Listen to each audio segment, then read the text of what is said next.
మహిమ కలుగునుగాక. ఈరోజు మనం ధ్యానించుకోబోయే అంశం అద్భుతమైన ఆరాధన గురించి లోతుగా ధ్యానించుకుందామండి. యోహాను సువార్త 12వ అధ్యాయము 1 నుండి 8 వచనాలలో ఆ సందర్భం రాయబడి ఉంది. ఈరోజు మనం తీసుకున్న వాక్యము 12వ అధ్యాయం 3వ వచనాన్ని మనం ధ్యానించుకుందామండి. అప్పుడు మరియా మిక్కిలి విలువగల జటామాంసి అత్తరు ఒక సేరున్నర ఎత్తు తీసుకొని యేసు పాదాలకు పూసి తన తల వెంట్రుకలతో ఆయన పాదములను తుడిచెను. ఇల్లు అత్తరు వాసనతో నిండిపోయెను. దేవునికి మహిమ కలుగునుగాక. ఈరోజు ఈ అద్భుతమైన ఆరాధనలో కొన్ని విషయాలను చూద్దాం.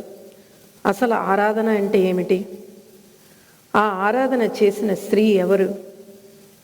ఆమెకున్న లక్షణాలను, ఆమె ఎదుర్కొన్న విమర్శలు, ఆరాధన యొక్క ప్రభావము, ఫలితాలు, ఆ యొక్క ప్రయత్నము మనం చేద్దామండి.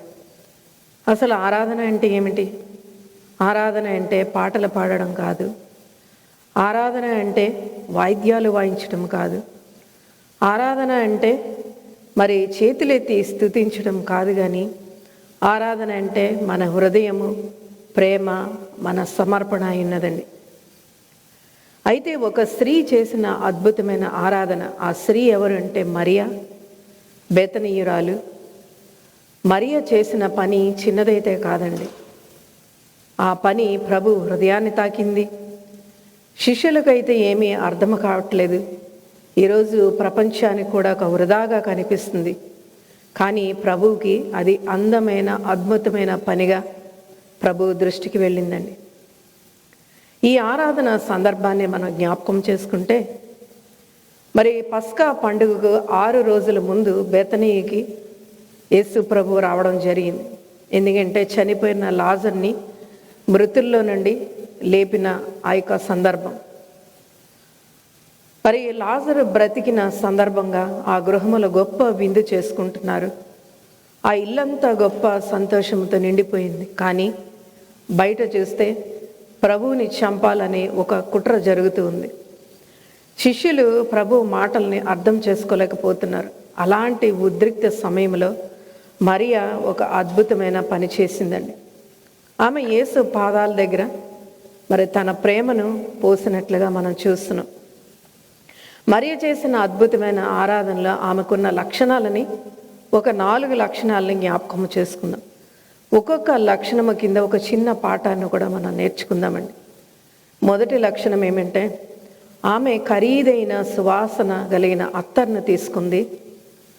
ఆ అత్తరు యొక్క ఆ విలువ ఎంతంటే, 1 సంవత్సరం కష్టార్జితం యొక్క జీతం విలువ ఆమెకు అత్యంత విలువైనది ప్రభు పాదాల దగ్గర అర్పించిందండి. ఇక్కడ ఒక చిన్న పాఠం మనం నేర్చుకోవాలి. ఆరాధన అంటే మనకున్న విలువైనది దేవునికి అర్పించాలి, కానీ మనకు విలువ లేనిది దేవునికి అర్పించడం ఆరాధన కాదు. మరి ఒకన్న 2వ లక్షణాన్ని చూస్తే, ఆ యొక్క అత్తరు బుడ్డిని మరి ప్రభు పాదాల దగ్గర పగలగొట్టిందండి. తను అనుకోవచ్చు, ఇంత సంవత్సరం కష్టార్జితం యొక్క మరి యొక్క ప్రయాసపడి నేను ఈ యొక్క అత్తర్ని కొన్నాను, కొంచెం ప్రభు పాదాలకి సమర్పించి కొంచెం నేను దాచుకోవచ్చులే అనుకోలేదు.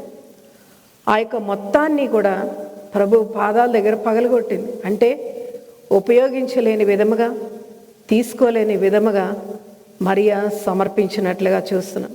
ఇక్కడ ఒక చిన్న పాఠాన్ని నేర్చుకోవాలండి. ఆరాధన అంటే, ప్రభువా నేను నిన్ను ప్రేమిస్తున్నానా, నేను మాటలతో కాదు, నేను నీకు సంపూర్ణంగా సమర్పించుకుంటున్నాననే సమర్పణ ఒక ఆరాధన. మరియలో ఉండే 3వ లక్షణాన్ని చూస్తే, ఆమె ఆ యొక్క అత్తరును తెచ్చి ప్రభు పాదాల దగ్గర పగలగొట్టి ప్రభు పాదాలని అభిషేకించిందండి. చాలామంది దృష్టిలో పాదాలు అనగా అత్యంత తక్కువ స్థానముగా చూస్తారు. ఆమె ప్రభు పాదాలని అభిషేకించడమే కాకుండా తన తల వెంట్రుకలతో తుడిచినట్లుగా వాక్యం సెలవిస్తుంది. అంటే స్త్రీకి తల వెంట్రుకలు ఒక గౌరవాన్ని తీసుకొస్తాయి. తనకున్న గౌరవాన్ని కూడా ప్రభు పాదాల దగ్గర ఆమె పెట్టినట్లుగా చూస్తున్నామండి. ఇక్కడ ఒక చిన్న పాఠాన్ని మనం నేర్చుకోవాలి. ఆరాధన అంటే వినయము, మన గౌరవాన్ని దేవుని పాదాల దగ్గర ఉంచటమేనండి. 4వ లక్షణము చూస్తే ఆమె చేసిన పని ప్రవచనాత్మకమైనది. ప్రభు మాట్లాడుతున్నాడు, ఈమె నా సమాధి కోసం నన్ను మరి ముందుగానే అభిషేకించింది అని ప్రభు మాట్లాడుతుంటే శిష్యులకి ఏమీ అర్థం కావట్లేదు. మరియకు మాత్రం ప్రభు యొక్క హృదయం అర్థమైంది.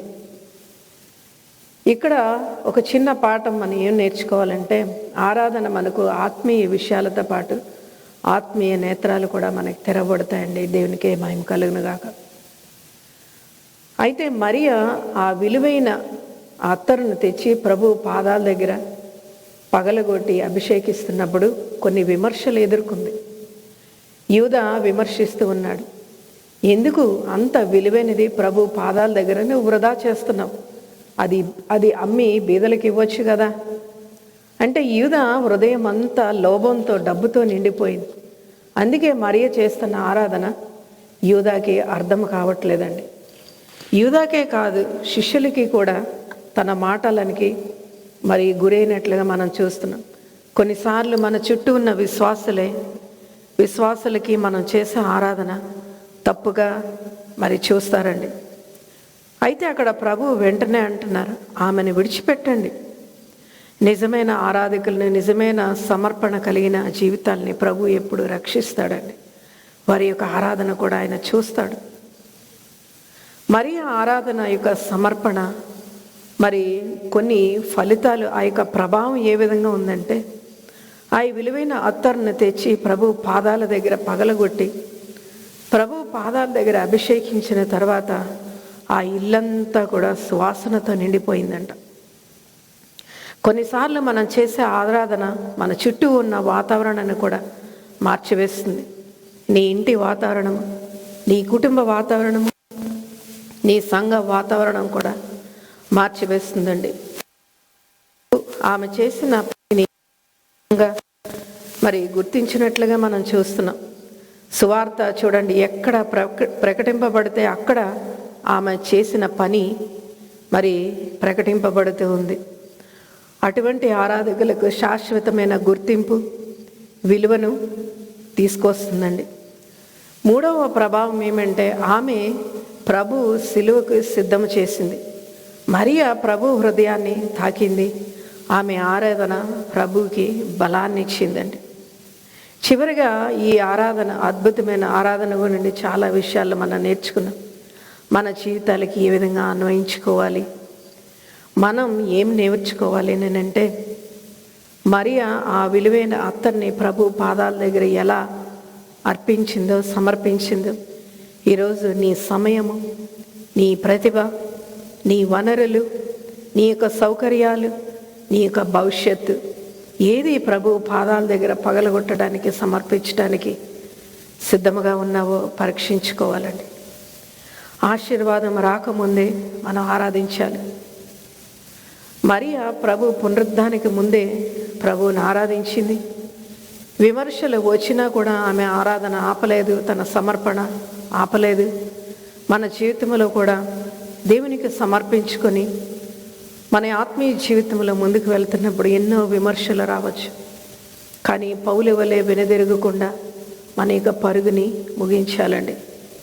మనుషులు నిన్ను అర్థం చేసుకోలేకపోయినా ప్రభు మనల్ని అర్థం చేసుకుంటాడు, తగిన ప్రతిఫలం మనకు దయచేస్తాడు. ఆరాధన మనలను బాధలకు సిద్ధం చేస్తుంది. మరియ చేసిన అద్భుతమైన ఆరాధన, ఆ యొక్క సమర్పణ ఆమె హృదయాన్ని రాబోయే బాధలకు ఆమెకు సిద్ధం చేసింది. ఆరాధన ప్రభు హృదయాన్ని తాకింది. మరియ చేసిన పనిని ప్రభు అంటున్నాడు, అందమైన పనిగా ప్రభు దృష్టికి వెళ్ళిపోయిందండి. మన ఆరాధన ప్రభు హృదయాన్ని తాకుతుందా ఒకసారి మనం గమనించుకోవాలి. చివరిగా ఆరాధన అంటే మరి మా పాట కాదు కానీ అర్పణ. ఆరాధన అంటే సౌకర్యం కాదండి, సమర్పణ. ఆరాధన అంటే మాట కాదు, ప్రేమ, మనస్సు, వినయం. ఆరాధన అంటే మన జీవితాల్ని ప్రభు పాదాల దగ్గర మనం సమర్పించాలి. చివరిగా ఒక చిన్న ప్రార్థనతో ముగించుకుందాం. ప్రభువా, మరి అలాంటి ఆరాధన మాకు నేర్పించినందుకు, ఈరోజు తెలియజేసినందుకు మీకే కృతజ్ఞతలు చెల్లిస్తున్నాం. మీ పాదాల దగ్గర మా జీవితాల్ని పూర్తిగా సమర్పించగలిగిన హృదయాన్ని మాకివ్వండి. విమర్శలు లెక్క చేయని ప్రేమను మాకివ్వండి.